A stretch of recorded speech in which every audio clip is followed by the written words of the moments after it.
M news కి స్వాగతం. కపిలేశ్వరపురం గ్రామ శివారు సత్యనారాయణపురంలో అగ్ని కుల క్షత్రియులచే నూతనంగా నిర్మించిన శ్రీ వీర ఆంజనేయ సిద్ధి వినాయక రామ మందిర నూతన శిఖర ప్రతిష్ఠా మహోత్సవం కన్నుల పండుగ నిర్వహించారు.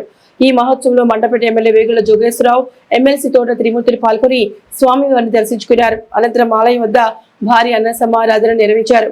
పరిసర ప్రాంతాల నుండి వేలాదిగా భక్తులు తరలివచ్చి స్వామివారి అన్నప్రసాదం స్వీకరించారు.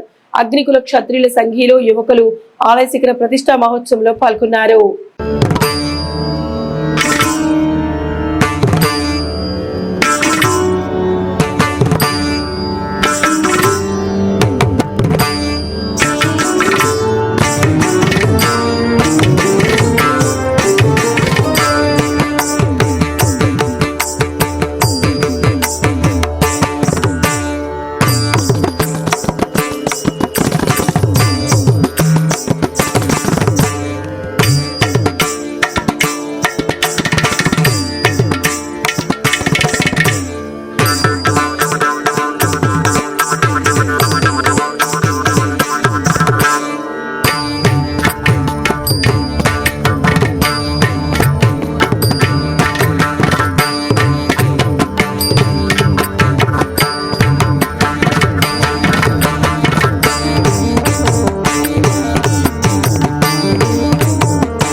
మరిన్ని తాజా వార్తా విశేషాల కోసం ఎం న్యూస్ ని సబ్స్క్రైబ్ చేయండి, మీ మిత్రులకు షేర్ చేయండి.